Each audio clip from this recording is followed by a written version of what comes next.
C'est la deuxième cellule du labyrinthe. C'est peut-être une des plus mystérieuses avec ces reflets qui passent très vite. Une proposition de Giulio Lepard où tous les éléments suspendus tournent et réfléchissent naturellement les lumières qui sont de l'autre côté, en accélération, en mouvement, etc. Et puis il y a même un petit peu qui vient ajouter un peu de mystère encore à la chose. Alors, on avait commencé avec les vibrations lumière en rouge et bleu. On continue avec les plaques suspendues. Un peu plus loin, on trouvera les jeux, les disques, les boules sur ressort, etc. Comme tout le labyrinthe est fait de sollicitations qui se succèdent, différentes. C'est très joli, cette cadence presque musicale des boules qui se balancent à des... Enfin, ce sont des pulsions à des rythmes différents. J'aime beaucoup cette chose-là qui est à la fois très calme et très dynamique. Dans le premier labyrinthe, elles étaient blanches, elles sont bien rouges aussi.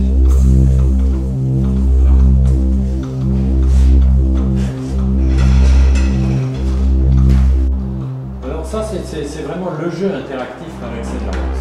C'est un des tout premiers. Les petits miroirs, la première fois que je les ai faits, étaient des miroirs circulaires.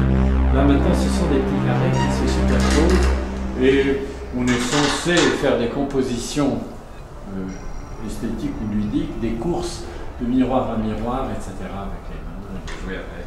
suivant les hauteurs et à plusieurs, bien sûr, pourquoi pas.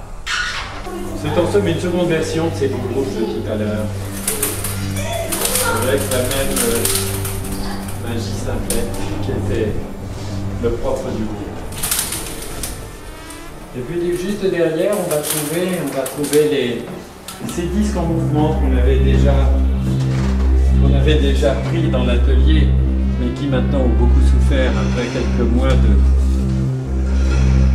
quelques mois d'exposition et de manipulation par tous les enfants. Ce qui est incroyable, c'est que ça continue encore à tourner. On continue encore à voir quelque chose de temps en temps, et même à avoir des effets de noirage qui fonctionnent, des choses comme ça. Ça, c'est étonnant que ça dure encore. Parce que finalement, ça est bien fragile.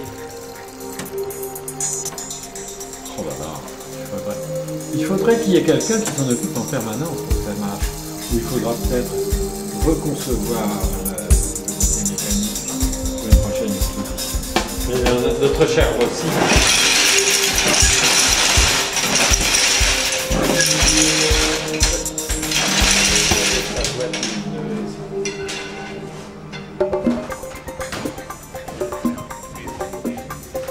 Ça, ce sont les néons de François Morellet, et tout ce jeu de lumière et d'interruption est un jeu sur l'image rétinienne qui reste dans l'œil après qu'on a fixé un point lumineux, et c'est cette image résiduelle qui vient se superposer à l'image réelle, et ça augmente à la fois l'instabilité de vision et les moirages.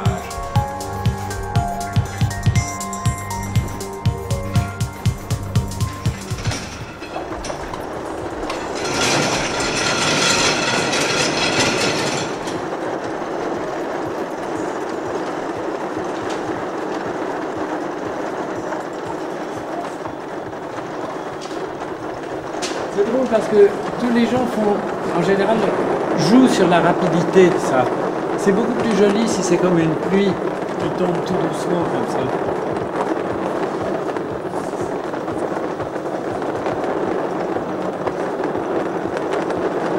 Pour les gens qui traverseraient une place en courant.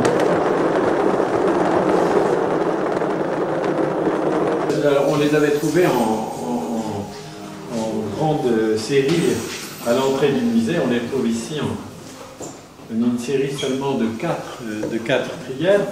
Bon, le premier a été fait en 1963, et celui-là est presque d'origine. On a fait des temps de 4 très anciens.